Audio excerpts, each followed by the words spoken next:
Dr. Nick, Dr. McDonald, in favor? If you guys answer questions, could you try and lean in a little bit? We got some mics there.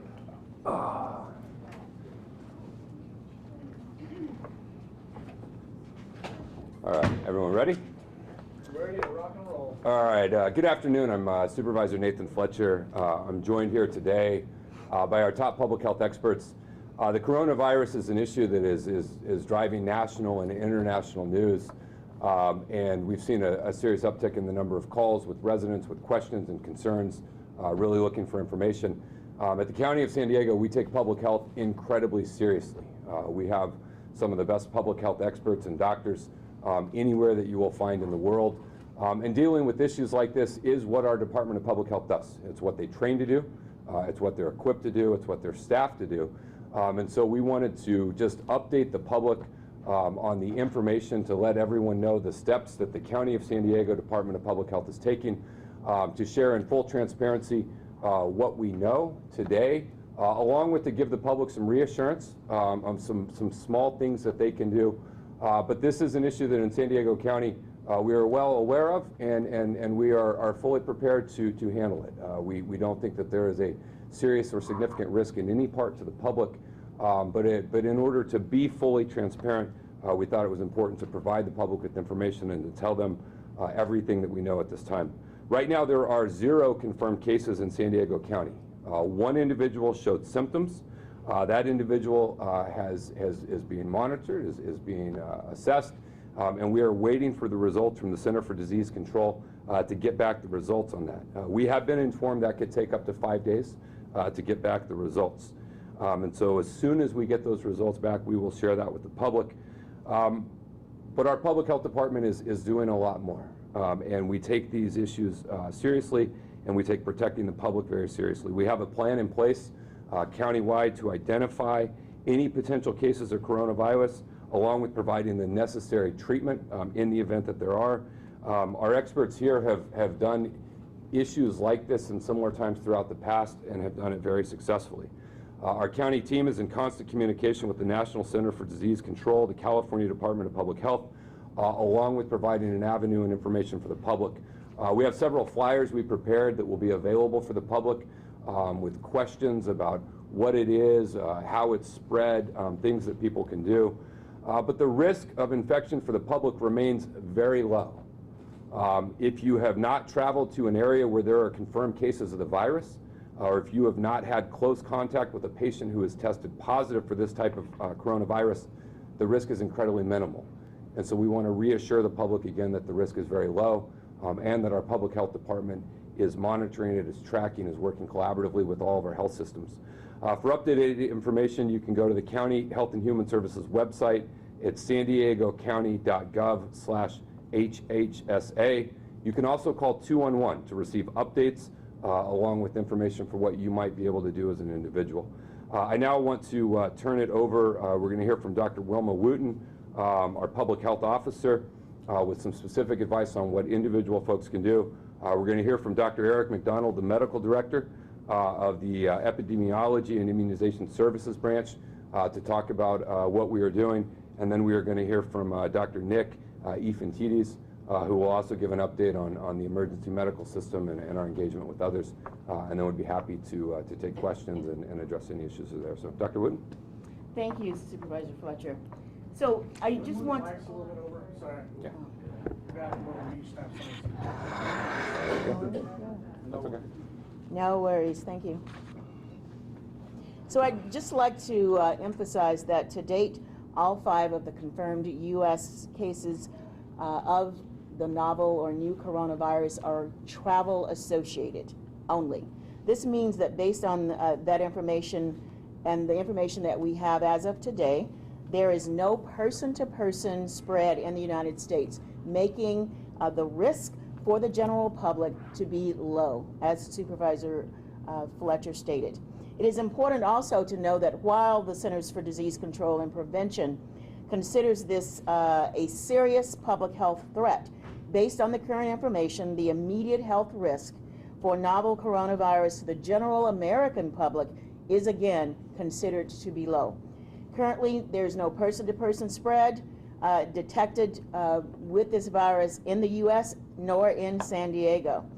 However, we do expect that there will be more cases likely to be identified in the coming days, weeks, and months, and we are stood up and prepared to respond to this public health threat. In anticipation of potential person-to-person spread of this disease, the county is planning and preparing to respond to a worst-case scenario. So in terms of management of the situation, we have stood up our incident command system. We're at level 3, which basically means that there is no U.S., or rather San Diego case. If there is a San Diego case, we would then elevate to a level 2. We have robust surveillance, and surveillance is the foundation of early detection and control of the disease, and Dr. McDonald may talk further about that. We are also taking the information and guidance from the CDC and our California Department of Public Health. We are on calls practically every day with both of those entities, finding out what the latest information is, because the information is changing very quickly. And we are disseminating information that we get for providers to the provider community. Last Friday, we issued a KHAN alert. We have issued a press release earlier this week, and we've stood up a website so that the general public can go there and find out the latest and timely information that we have available. And then we also are developing outreach and communication tools. So flyers, we are developing a PowerPoint. So because we are getting requests for presentations, we are partnering with various Chinese and Asian American communities to help get the information out. And then also we have stood up our 211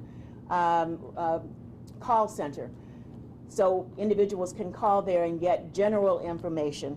So those are the activities that we've conducted to date, and over the next few days and into next week, we will be meeting with key sector partners from our fire chiefs to our healthcare community, schools, colleges and universities, and others that might request information from us.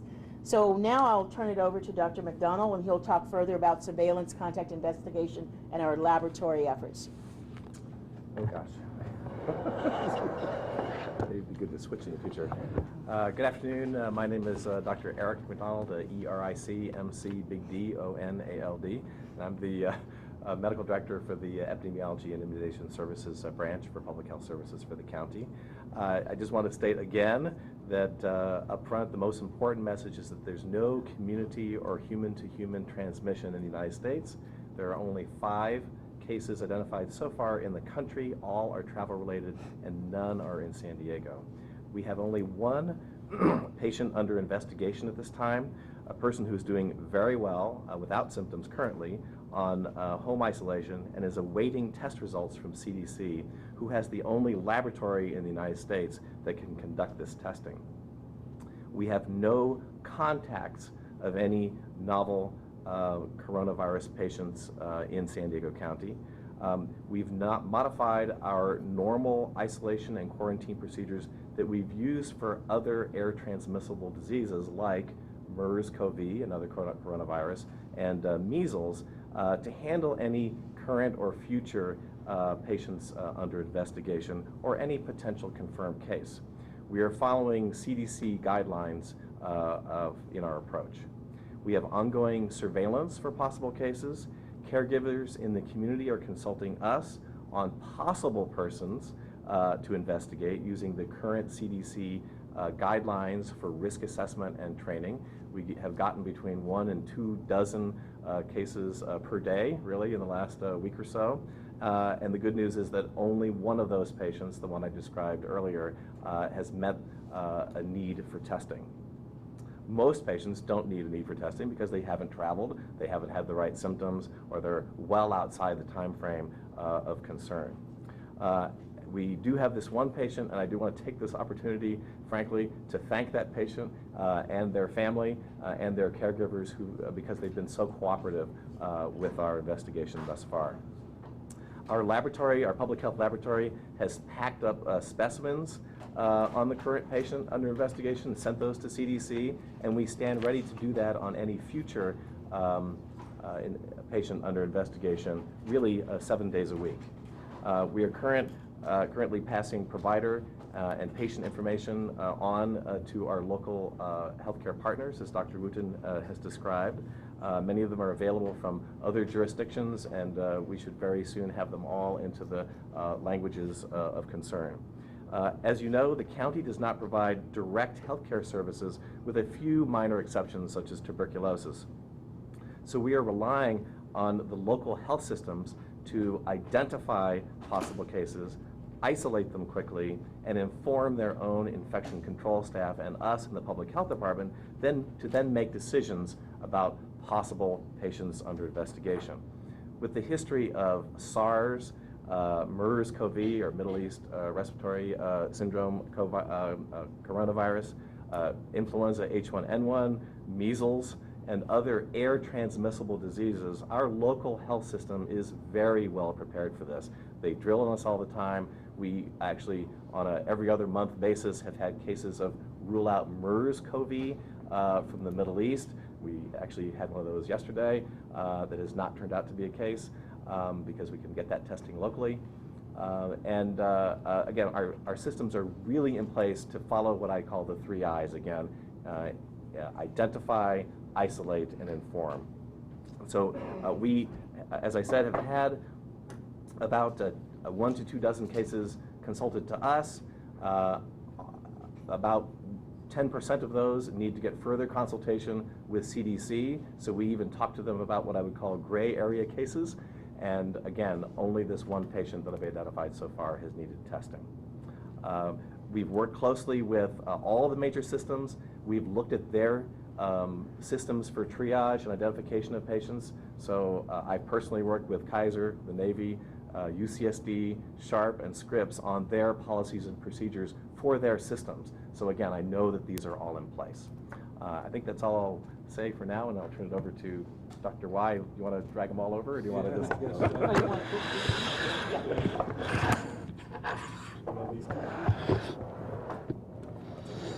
The microphone slide.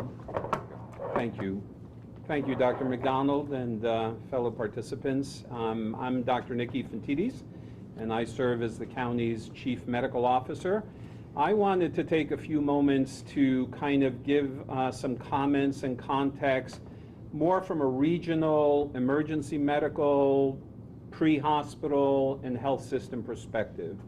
It is important to be reminded of the fact that the county has a comprehensive system in place to monitor and respond to any situation that could arise that might stress the emergency healthcare resources. We call this the All-Hazard Health Services Capacity Management Plan. A key part of that involves us continuously monitoring numerous metrics, such as pre-hospital patient volume, i.e. the number of ambulance transfers, increases in the patients that show up with flu-like symptoms in both hospital and pre-hospital settings, and we constantly monitor the capacity of our emergency rooms and our broader hospitals. Any time that baseline metrics in those areas are exceeded, there is a laundry list of actions that we can take in order to make sure that we increase the system's capacity to be able to provide the timely, high-quality emergency medical care that our region needs. The other important thing during times like this is the issue, of course, of communication. We are using our pre-hospital information and communication system to promptly update all of our area emergency rooms on any new guidance that is coming to us from the federal or state level.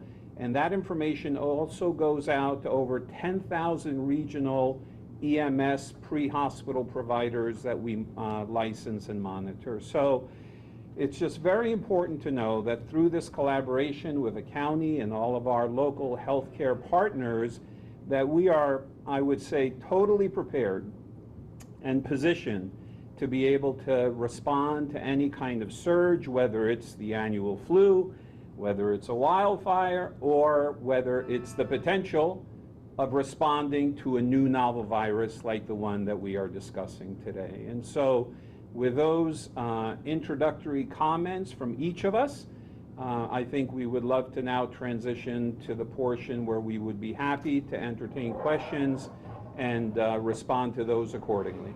Dr. Nate, hold on a second. Could you spell your name for our first and last for everybody? Sure.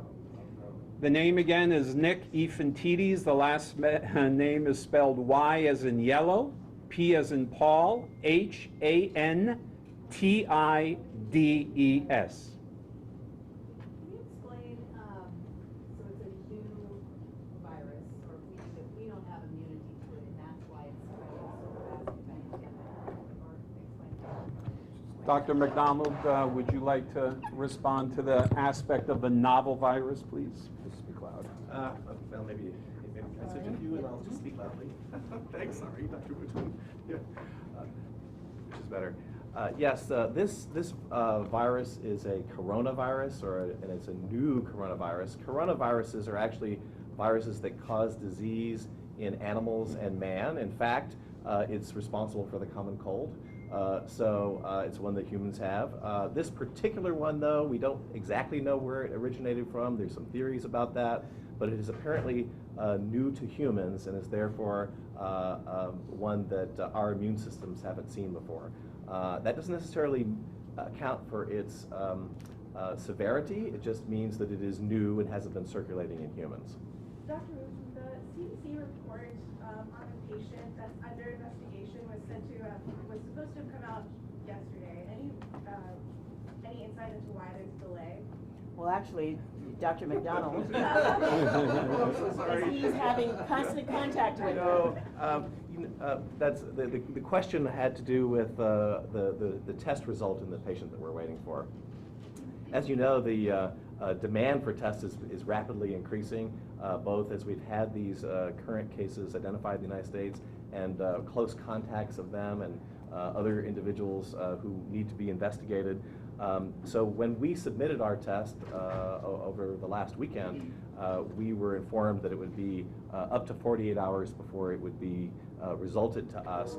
But the number of tests that the CDC has gotten and the prioritization of those tests, we presume that they're testing the ones that are most likely to be positive first. In our case is not likely to be positive, so it's not perhaps got the highest priority, may have been bumped down, and I learned from a call today with other local jurisdictions, other cities and counties, that sometimes those results may take up to a week, and that's the most current information that we have.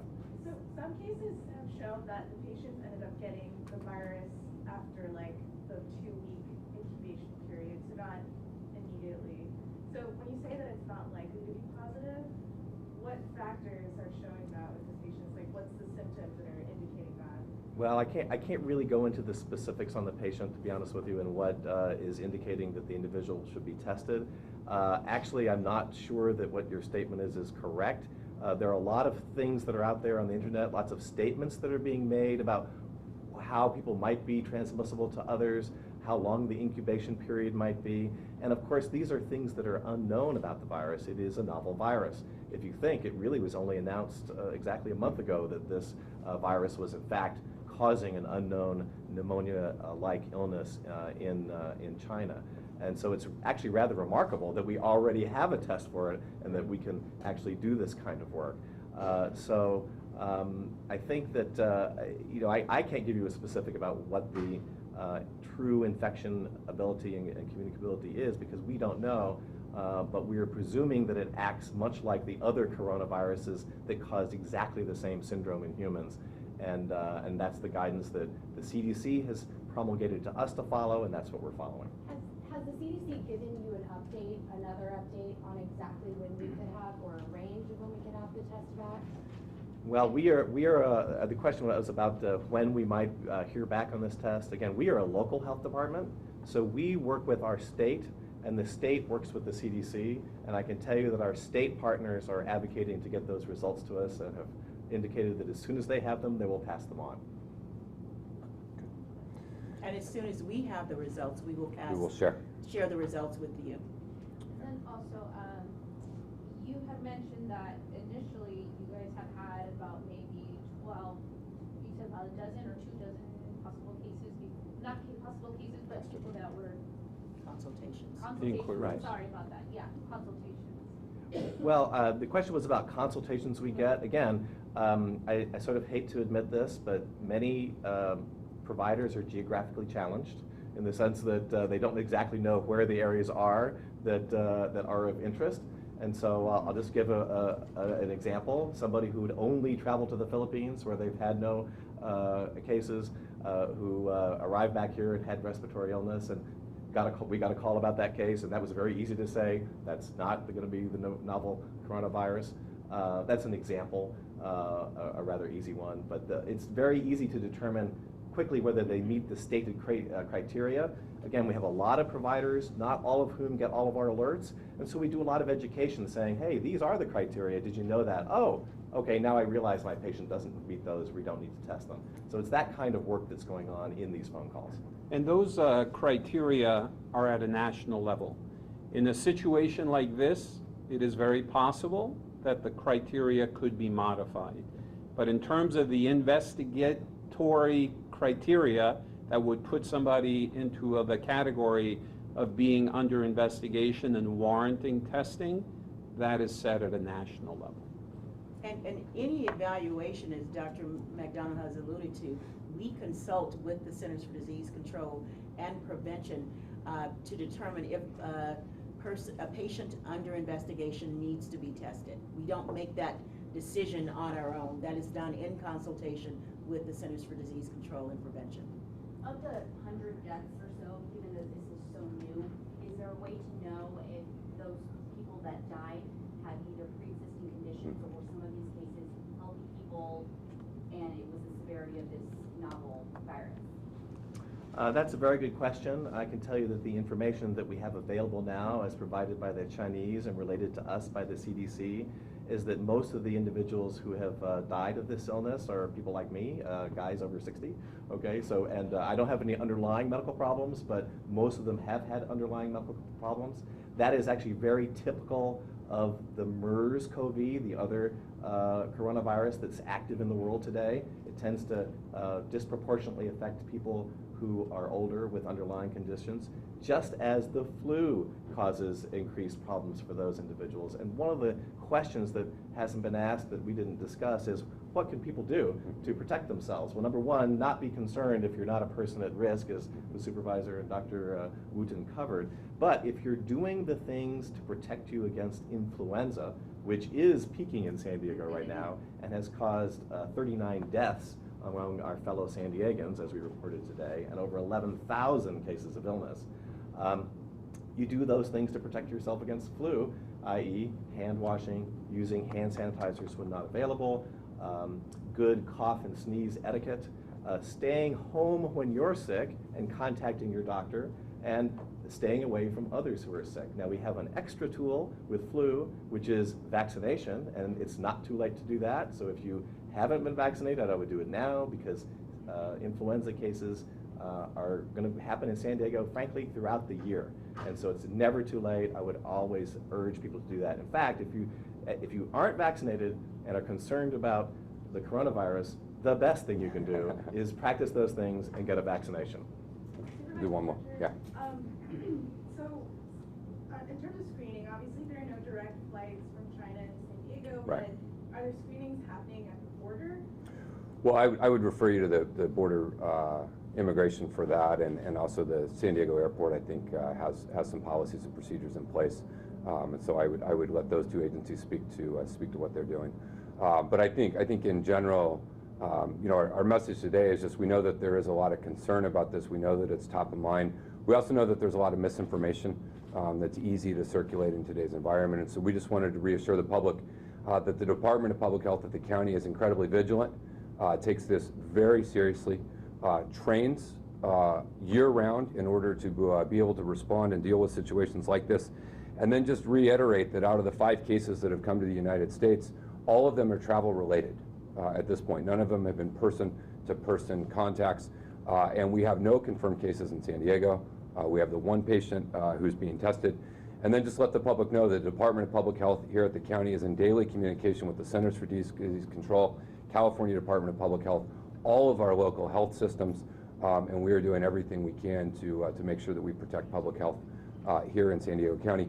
And as we have any new information at any point, the county will very transparently and very quickly share that information with the public as we all continue to make sure we protect public health. Sorry, I understand that the risk for the general public is fairly low, but there are symptoms that are so similar to some of the other illnesses that are out there, the rhinovirus and the adenovirus and things like that. So what are some things that you could pinpoint to say, oh yeah, this one is coronavirus, as opposed to some of the other older coronaviruses or something out there? Or should we just be looking out for all of these same symptoms altogether? Well, the key is travel to an area where there's ongoing transmission. So if you have not been to that specific province in China, and that may expand to other areas of China or Asia at some future date. But currently, if you haven't been there in the last 2 weeks or been in contact with somebody with known infection, and we know that we don't have any at this time in San Diego, then it's important to just be reassured that you should be seeking care as you normally would. I think it's important because there are tests that are available locally that are called respiratory panels that have among them something called coronavirus. And a patient might be told that they have coronavirus. What they're essentially being told is they have a cold, okay? And that's not the same thing. That test is not the same test. And I've unfortunately heard people coming back after seeing the doctor saying, I've got coronavirus, and then starting minor kerfuffles. And we don't want that. We want to be very clear that the only test that is available for this specific virus is the CDC, and those local tests for coronavirus are the common cold, not this novel coronavirus. And Don, you talk about the mortality rate. Can you talk about the quarantine center that's close by and if it has been used before on Rosecrans? There's a quarantine center. Well, we have a quarantine station here that's run by the CDC. Actually, many people don't know that they're physically co-located with us in the county. Their staff is literally right next to ours, and we even share a couple of fellows. You know, if you want details on any quarantine stations like that, you'll have to really direct it to the CDC. Do you know what the mortality rate is and the incubation period? Again, those are questions we don't know the answer to precisely. It may be like some other diseases. When we find out that there are people with no symptoms or less symptoms who even never sought care, that the mortality rate might be less than what is currently being reflected in the numbers coming out of China. If you remember from H1N1, the early information from Mexico City was that there was a high mortality rate. It turned out that many of the people who weren't that sick weren't being counted. So it was much lower than people thought. Doesn't mean it's not serious, doesn't mean that we don't need to watch it carefully, but really those are questions that our national and international healthcare professionals are trying to answer. We've, just to wrap up, and then we're happy to have follow-up for anyone who has additional questions. The county has prepared 2 flyers that have the information as we have it now.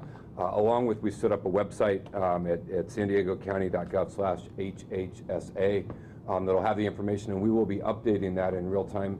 If we get new information that's different from CDC, from California Department of Public Health, we will continue to update that. Obviously, when we get results back from the CDC, we will immediately provide that information along as anything that's changing. But just to reiterate to the public that the Public Health Department takes this serious, is engaged actively. Right now, the risk of the public is very low. That doesn't mean that our level of vigilance remains very high. But I think that the public should take some comfort that the County of San Diego has a robust Department of Public Health that is working with all of our partners. And we will be very transparent as we move forward with any new information, with anything that changes, with any updates to make sure that the public is very well informed. So thank you all very, very much for being here, and we will keep you posted on everything as we move forward. Thank you.